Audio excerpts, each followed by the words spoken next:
Nikeri staat bekend als een van de veiligste districten van Suriname.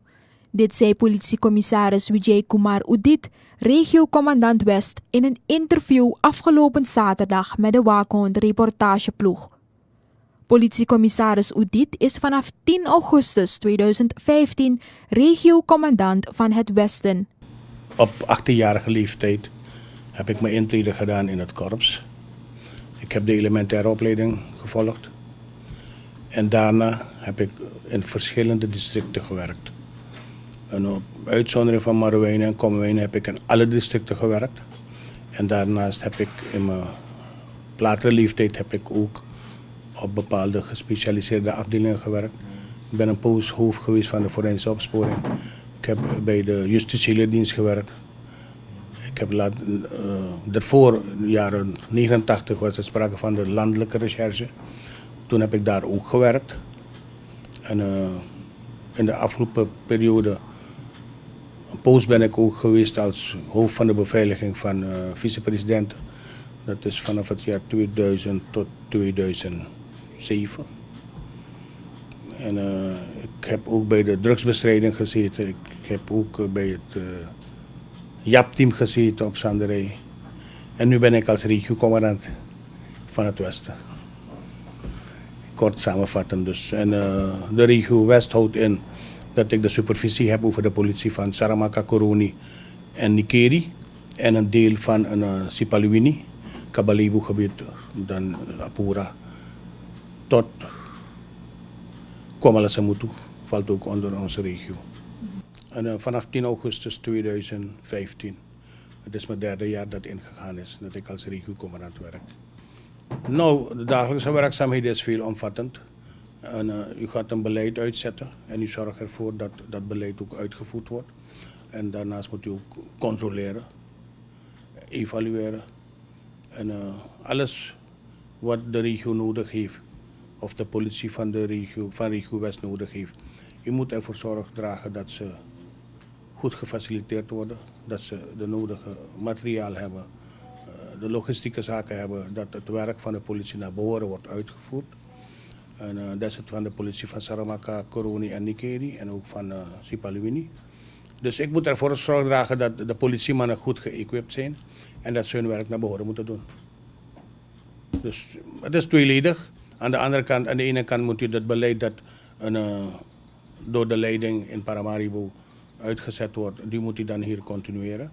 En aan de andere kant moet u ervoor zorg dragen dat de politiemannen de nodige tools hebben, dat ze het werk ook naar behoren kunnen doen. Nou, veranderen. Wat ga je veranderen? Je gaat evalueren en kijken wat er nog meer gedaan moet worden. Of wat nog scherper aangepakt moet worden. Want ieder heeft er baat bij wanneer er rust is in de samenleving. Dat de gemeenschap een veilig gevoel heeft. En daarvoor moet je dan gaan. En om de gemeenschap een veilig gevoel te geven, moet je weten dat je dan preventief, zowel repressief, goed bezig moet zijn. En om goed bezig te zijn moet je ook een gemotiveerde groep hebben, gemotiveerde politiemannen hebben. En ik denk dat ik daarin wel ben geslaagd. Ik heb een goede groep, de club is heel goed en mensen zijn gemotiveerd. We zijn preventief bezig, we zijn repressief bezig. En, omdat de samenleving daarop eigenlijk aanspraak maakt. Maar we hebben ook de ondersteuning van de samenleving nodig. Ik zie dat er veel informaties vanuit de samenleving naar ons toe komt. Die informaties worden uitgewerkt en het resulteert weer in feiten dat wij dan klaarheid kunnen brengen in heel wat zaken. Om eerlijk te zijn, ik denk dat Nikeri een van de veiligste regio is of oord is van Suriname, van het deel van Suriname. Waarom ik dit zeg? Als we naar de statistieken kijken, zien we dat we de ruwheid van de criminaliteit wat we meemaken buiten Nikeri, dat niet voorkomt in Nikeri. En wanneer we een zaak krijgen waarbij iemand een gewelddadig zijn goed van hem is afgepakt, dat het de recherche van de regio West altijd gelukt is om klaarheid te brengen in die zaken. Aan de andere kant hebben we ook opgemerkt dat de trek van toeristen, ook binnenlandse toeristen om het zo uit te drukken, naar Nikeri ook hoog is. Dat wil zeggen dat men ook vertrouwen heeft in dat stukje veiligheid. En dat doet me ook goed. Vooral in deze vakantiemaand, als je nu een onderzoek gaat doen, is er volgens mij nergens een appartement te vinden waar je kan logeren. Alles is volgeboekt. Dit heeft dan weer zijn impact, directe invloed, de spin-off effect is op de economie van Nikeri. Dus ik heb mijn mensen ook als zodanig gemotiveerd dat ze echt er tegenaan moeten gaan. Wanneer men dus in Paramaribo ergens een dagje uit wil gaan, dan kiezen ze eerder voor Nikeri dan voor een andere plek waar ze dus misschien een beetje bang zijn dat ze overvallen kunnen worden. Dus daarom dat de politie zeker een bijdrage doet. Het heeft te maken met het geheel district. En de drukte bewijst dat we het goed doen. En dat mensen een veilig gevoel hier hebben wanneer ze hier in Nikeri zijn. En we hebben geen stijging. In ieder geval, we hebben de geweldsdelicten. Hebben we hier weinig, heel weinig geweldsdelicten. De weinige die we krijgen worden opgelost. Daarnaast kleine zaken, dat heb je overal, van de kruimel, diefstallen. Maar echt een grote zaak als zodanig zijn we gewoon stationair. Wat we 2, 3 jaar eerder hadden, 4 jaar eerder hebben we nog steeds. Dus niet dat wij een schrikbarende stijging hebben van criminaliteit. Het is binnen onze bereikbaarheid, het is binnen de proporties van redelijkheid wat we nu in Nikeri hebben. Over het illegaal binnenkomen van vreemdelingen via de backtrackroute zei politiecommissaris Oedit het volgende. Kijkt u, wanneer je iemand aantreft, we hebben momenten, of althans checkpoints, waar we dus de mensen controleren. En als we ze pakken, dan worden ze dan aangehouden en na overleg met het Openbaar Ministerie wordt de zaak dan afgehandeld. Maar wat ik u gelijk wil zeggen is, in de samenleving wordt wel gezegd dat er mensenhandel, mensensmokkel. Er is een verschil tussen mensenhandel en mensensmokkel. Er is duidelijk een verschil. Want bij mensenhandel is het slachtoffer niet bewust dat hij slachtoffer is van mensenhandel.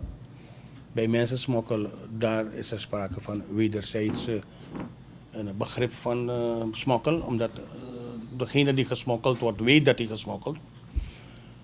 Wat in de praktijk gebeurt is dat mensen niet altijd de gebruikelijke routes gebruiken om Paramaribo te bereiken. We weten allemaal, onze kustvlakte is helemaal vrij. De Korantijrivier is helemaal vrij. Het is net een Manari.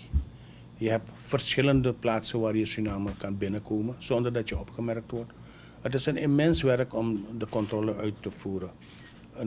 Voor een intensiever aanpak van deze kwestie moeten wij in ieder geval een dusdanige coördinatie hebben waarbij vanuit de lucht geobserveerd wordt. Dan moet je goede boten hebben. Je moet mannen aan land hebben. En met een bepaalde coördinatie kunnen wij wel dit soort zaken aanpakken. Maar je moet begrijpen wanneer vreemdelingen het land binnenkomen, vooral via onze westerburen, dat ze niet alleen bij de zogenaamde backtrack de mensen uitstappen, maar ze kunnen verder gaan richting Coroni, richting Komwijnen, tot richting Marwijnen. Onze grens is helemaal open. We hebben een dusdanig beleid hier. We weten allemaal dat de situatie een beetje precair is. Daar moeten we zuinig mee omgaan. Ik doe de andere collega's buiten Nikeri niet, geef geen natrap. Maar ik weet hoe ik moet omgaan met de weinige middelen die ik heb. En tot nu toe loopt het goed. We zijn verzekerd van we hebben goede mobiliteit. En we hebben nooit geklaagd dat wat we min hebben. We weten precies hoe we omgaan met de minimale die we hebben. Met welke problemen en uitdagingen wordt de politie in het westen van het land geconfronteerd? U weet, Nikeri is een grensdistrict. En wanneer je op een grensdistrict zit, dan is er altijd sprake van grensoverschrijdende criminaliteit.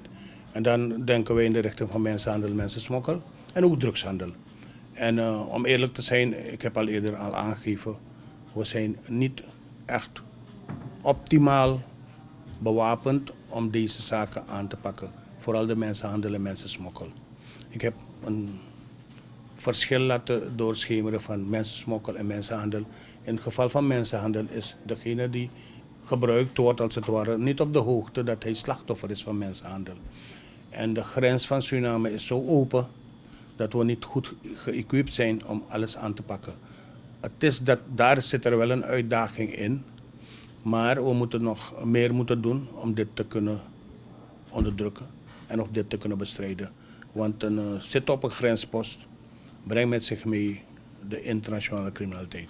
En dan moet je goed equipped zijn om dit te kunnen aanpakken. Het gaat niet alleen om wapens. Het gaat om middelen die je moet hebben. Dat is het niet exact wapens.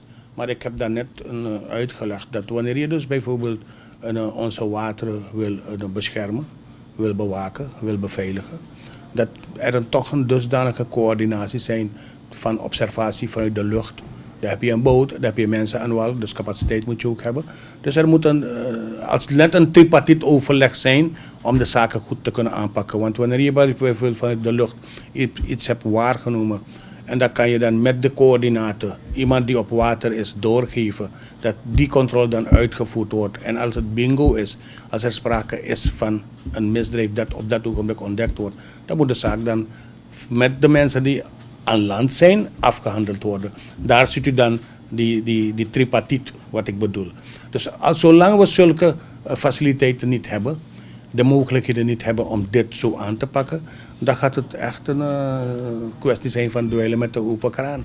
Want omdat onze kustlijn over zoveel honderden kilometers, ja, heel vrij is.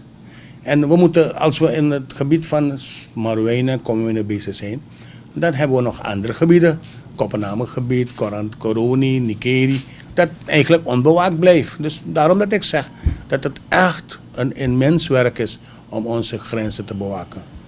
In het actualiteitenprogramma Waakhond dagelijks om 20:30 s'avonds via People TV op kanaal 18.1 en via ons YouTube-kanaal op het internet is het bezoek van de Waakhond reportageploeg aan het westen van het land uitgebreid te volgen.